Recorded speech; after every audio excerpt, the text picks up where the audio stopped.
जी हां दोस्तों, खामेनी की मौत पर सबसे बड़ा खुलासा। खुफिया रिपोर्ट से खुला इजराइल का सीक्रेट प्लान। इस तरीके से की गई थी प्लानिंग। स्वागत है आप सभी का। आप देख रहे हैं द राजनीति का विशेष सेगमेंट खबर और विश्लेषण। मैं हूं जबार खान। आखिर वो कौन सा सीक्रेट प्लान था जिसके जरिए से इजराइल ने खामेनी की जान लेने की कोशिश में कामयाबी हासिल की? आखिर जो रिपोर्ट सामने आई है, उस रिपोर्ट ने दुनिया को कैसे चौंका दिया, आइए आपको विस्तार से बताते हैं। दोस्तों, आपको खामेनी की शहादत पर सीक्रेट रिपोर्ट बताऊंगा जिसे आप जान करके सन्न रह जाएंगे। मगर उससे पहले आपको ईरान अमेरिका युद्ध की एक बड़ी अपडेट दे दूं।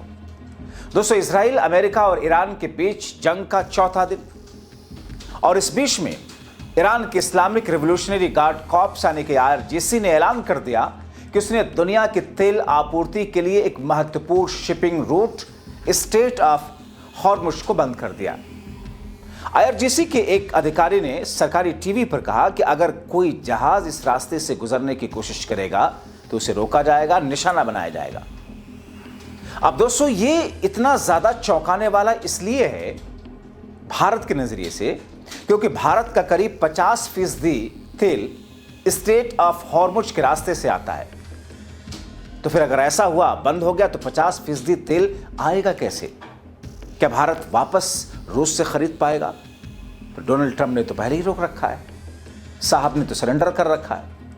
अब दोस्तों, दूसरी तरफ पॉक्सो न्यूज की रिपोर्ट के मुताबिक अमेरिकी सेंट्रल कमांड का कहना है कि ईरानी अधिकारियों के बयानों के बावजूद हॉर्मुज स्ट्रेट बंद नहीं है। ईरान में अब तक 742 लोगों की मौत हुई है, जिसमें 176 बच्चे हैं, 750 से ज्यादा घायल हैं। बहरहाल ये एक बात कही जा रही है कि बंद नहीं है, लेकिन ईरान ने ऐलान कर दिया है। अब बात उस खुफिया रिपोर्ट की। दोस्तों, ईरान के सुप्रीम लीडर आयतुल्लाह खामेनी की शहादत के बाद पूरी दुनिया स्तब्ध है।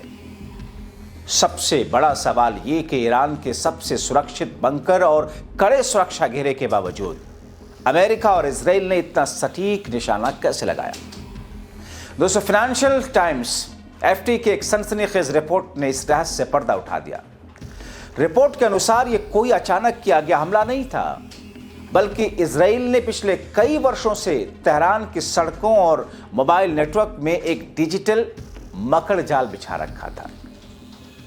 ध्यान दीजिएगा, कई वर्षों से दोस्तों, कई सालों से तेहरान की सड़कों और मोबाइल नेटवर्क में एक डिजिटल मकड़ जाल बिछा रखा था इजराइल ने। इजरायली खुफिया एजेंसी मोसाद और सैन्य खुफिया यूनिट 8200 ने तेहरान के ट्रैफिक कैमरों सिस्टम को हैक कर रखा था और अपना सबसे बड़ा इसे हथियार बना लिया था।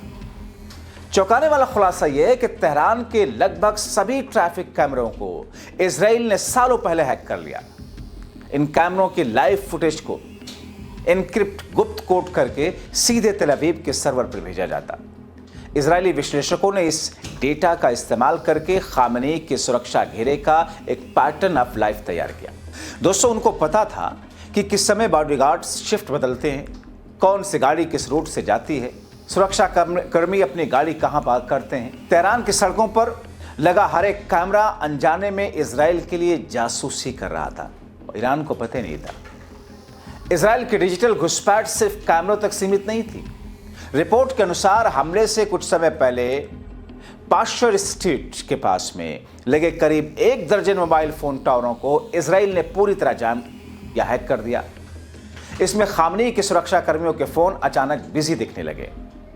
इस डिजिटल ब्लॉक के कारण सुरक्षा घेरे में मौजूद अधिकारियों को हमले की कोई चेतावनी या सूचना मिली नहीं। इजराइल ने मोबाइल नेटवर्क डेटा के जरिए यह भी पुष्टि की है कि हमले के वक्त में खामेनी और उनके शीर्ष अधिकारी उस परिसर में मौजूद थे।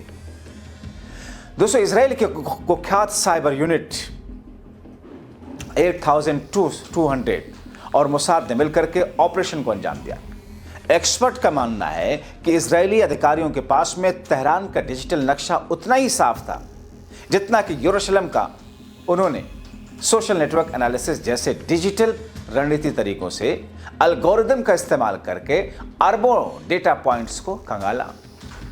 इससे उन्हें न केवल खामेनी की लोकेशन मिली, बल्कि उन गुप्त बंकरों और उन तमाम ठिकानों और अड्डों के बारे में जानकारी जिसके बारे में किसी और को जानकारी होनी नहीं थी। अब दोस्तों, इस घटना ने यह साबित कर दिया कि अब युद्ध केवल मिसाइलों और टैंकों से नहीं, बल्कि कंप्यूटर कीबोर्ड कोडिंग से जीते जाते हैं। एआई का जमाना है। जिस इंफ्रास्ट्रक्चर, सीसीटीवी और मोबाइल नेटवर्क को ईरान अपनी सुरक्षा और सुविधा के लिए इस्तेमाल कर रहा था, वही उसकी तबाही का कारण बन गया। साइबर वॉरफेयर का अब तक का सबसे घातक उदाहरण है। इस रिपोर्ट ने दुनिया भर के देशों को डरा दिया है। क्या हमारे शहरों के कैमरे सुरक्षित हैं? क्या हमारा मोबाइल नेटवर्क हमारी जासूसी कर रहा है? दोस्तों, अब देखिए कि एक तरफ जंग अमेरिका और इजराइल ने ईरान के खिलाफ शुरू की। ईरान के सुप्रीम लीडर को शहीद किया, सिर्फ दादागिरी से, सिर्फ इसलिए यह आरोप लगा करके परमाणु हथियार बना रहा है, या हथियार बना सकता है, जबकि खुद अमेरिका और यहां तक कि इजराइल भी परमाणु संपन्न देश है। चौंकिए मत, इजराइल भी।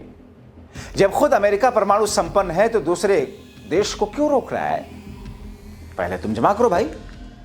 अगर अंतर्राष्ट्रीय स्तर पर यह सहमति है कि कोई देश उन 5-6 देशों के अलावा कोई दूसरा देश अब नहीं बना सकता है, तो फिर दूसरे देश को ना बनाने के लिए रोकना क्यों? पहले आप लोग उसे सबमिट कीजिए, उसे नष्ट करवाइए, जो भी तरीका उसका हो सकता है उसको खत्म कराइए। लेकिन ऐसा करने की हिम्मत परमाणु संपन्न जितने भी देश हैं, हम भी हैं, भारत भी है, पाकिस्तान जैसा देश भी है, कोई नहीं कर सकता है। अब दोस्तों, इतना तो दिख गया कि ईरान इतनी आसानी से पीछा या मैदान छोड़ने वाला नहीं है। उसने अमेरिका, इजराइल के दांत खट्टे कर दिए। इसी बीच अमेरिका के उपराष्ट्रपति जेडी वेंस ने कह दिया कि राष्ट्रपति ट्रंप अमेरिका को लंबे समय तक चलने वाले युद्ध में नहीं फंसने देंगे। इसका मतलब क्या है? वेंस के मुताबिक ईरान पर ट्रंप का हमला अलग है, क्योंकि उसका मकसद यह तय करना कि ईरान के पास में परमाणु हथियार नहीं होने चाहिए, सिर्फ यह है। ट्रंप युद्ध की इजाजत सिर्फ तभी देते हैं जब इसका मकसद क्लियर हो। इसका मतलब है कि अमेरिका को इराक और अफगानिस्तान जैसी लंबी और अनिश्चित लड़ाइयों का सामना नहीं करना पड़ेगा। अब दोस्तों, अचानक अमेरिका के उपराष्ट्रपति ने यह बात क्यों कही? क्यों इस किस्म की भूमिका बनाई जा रही है? जाहिर तौर पर यह प्लानिंग अमेरिका के अंदर चल रही है कि अब यहां पर किसी तरीके से इस युद्ध को रोका जाए, क्योंकि दोस्तों अफगानिस्तान और इराक का एग्जाम्पल अमेरिकियों के सामने है। वहां की विपक्षी पार्टी, वहां की जनता दरअसल बिल्कुल नहीं चाहती इस बात को लेकर जो ट्रंप कर रहे हैं।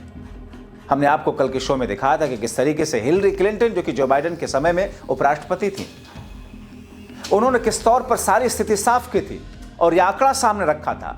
जो आंकड़ा आया था कि अमेरिका के एक सर्वे में 75% अमेरिकन जंग के खिलाफ हैं, जंग के विरुद्ध है, सपोर्ट में नहीं है।